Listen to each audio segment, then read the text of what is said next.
2주 진단을 받았더라고요. 근데 합의를 1년 넘게 안 했습니다.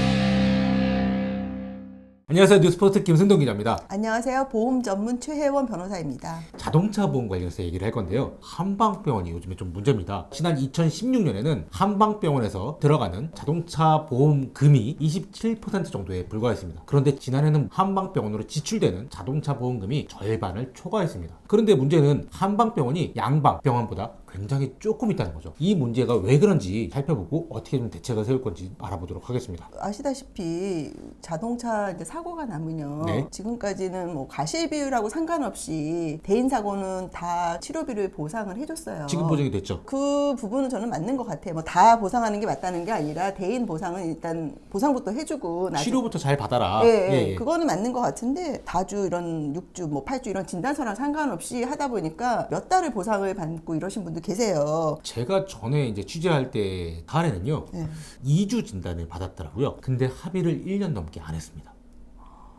대단하죠. 그러니까요. 그래서 전 전화하고 웬만하면 합의하세요. 제가 도와드릴 수 있는 게 없습니다. 라고 끊었거든요. 이런 분들이 사실상 적지 않은 거죠. 예. 그러니까 지급하지 않아도 될 보험금이 많이 지급되는 거고, 그러다 보니 선량한 가입자들의 보험료가 높아질 수밖에 없게 되는 거죠. 그런데 문제는 과거에는 양방병원, 흔히 얘기하는 병원에서 보험금이 지급이 됐는데 약 10년 전부터 한방병원 쪽에 자동차 보험 보증이 풀렸던 거죠.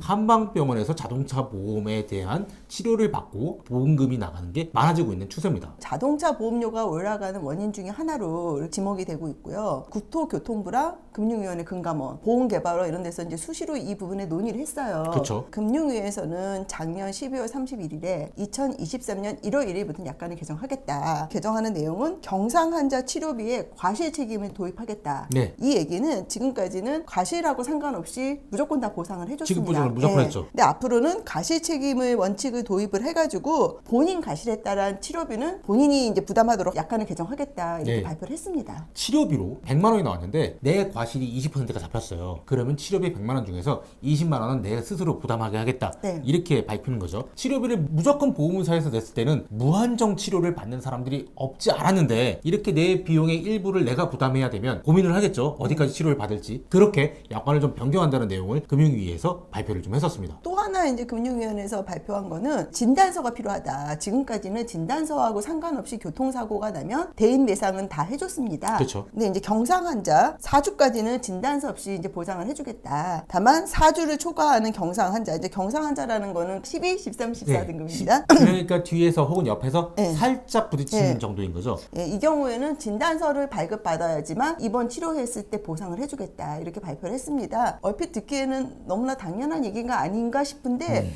사실 지금까지 진단서 없이도 교통사고가 나면은 다 보상을 해줬습니다. 그래서 뭐 아시다시피 교통사고 나면 뒷목 잡고 나오잖아요. 이거 있죠. 예, 그러면은 그냥 병원에 입원하면 계속 병원에서 상급병실 입원해도 계속 보장을 해줬는데, 이게 이제 금융당국과 국토교통부 입장에서 보면은 보험료 상승의 원인이다. 이 부분을 이제 개정을 하겠다고 작년 12월 31일에 발표를 했고요. 개정 시기는 2023년 1월 1일입니다. 다만 제가 좀 확인을 해보니까 오늘 날짜, 그러니까 2023년 11월 14일인데 아직까지는 약관이 개정된 건 제가 아직 찾지는 못했습니다. 다만 뭐 시간이 있으니까 앞으로 개정될 거로 저는 생각하고 있습니다. 기자 입장에서 보면요, 지금까지 이제 취재한 것들을 좀 종합해 볼 때 사실 이 약관 변경하는 게 여러 이해관계자들이 부딪히는 부분이 없지 않잖아요. 그리고 이번 약관 개정은 사실 한방 쪽에서 여파가 좀 적지 않을 것 같아요. 네. 그러니까 약관이 정말 명확하게 딱 바뀔 때 발표를 할 거라고 생각이 듭니다. 근데 물론 이 물밑 작업에서 한방 쪽에서 이해관계가 부딪히는 부분이 없지 않으니까 다른 노비를 하고 있는 것도 들리고요. 그리고 일부의 좋지 않은 한 의사분들 때문에 업계 전체가 누명을 쓰고 있다라는 입장에서 적극적으로 약관 개정하는 거를 공감한다는 쪽의 의견도 표출하고 있는 걸로 알고 있고요. 한의원 업계 쪽의 의견은 환자의 진료권을 보장을 해야 된다. 그 말도 이해가 되는 게, 이 교통사고라는 게 기계적으로 딱 전치 몇 주 이렇게 되는 부분도 있지만 지금은 괜찮다가 또 나중에 아프고 이런 경우도 그쵸, 종종 있지 않습니까? 예. 그런 것도 생각하면 이해는 되는데 지금까지 좀 남용이 된 측면이 많아서 정부 당국에서는 어쩔 수 없이 이제 그런 판단을 한 것 같고요. 의사들 간에도 입장이 많이 다릅니다. 그래서 네. 대부분의 의사들은 이런 정부의 방침을 찬성하는 걸로 이렇게 이해가 되고 있습니다. 또 하나는 이제 상급병실 입원료의 진료 기준이, 이거는 법은 개정이 되었습니다. 국토교통부의 이제 고시로 2023년 11월 14일부터 개정이 됐는데요. 지금까지는 교통사고 입원 치료는 일반 병실이 원칙입니다. 근데 여러분들 생각하실 겁니다.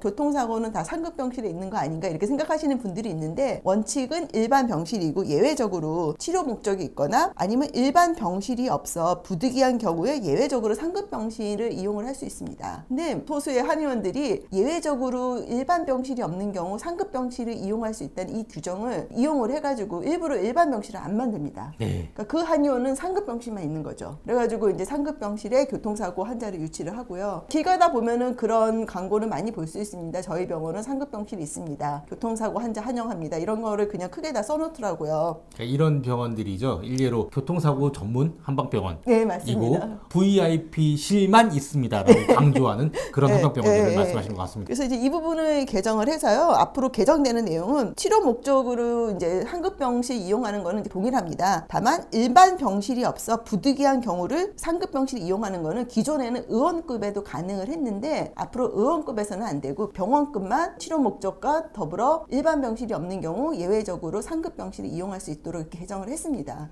의료법에서는 의원급, 병원급, 상급병원급 이렇게 나눴거든요. 일부 병실이 적은데 그 병실 모두 1인실로 만들어 놓은 이런 병원들이 없지 않았거든요. 이런 병원들 활성화하지 않게 하겠다 이런 정책으로 보여집니다. 개정사항을 말씀드린과 동시에 지금까지 일부 교통사고를 병원을 호텔같이 호캉스 비슷하게 이용하시는 분들이 계셨습니다.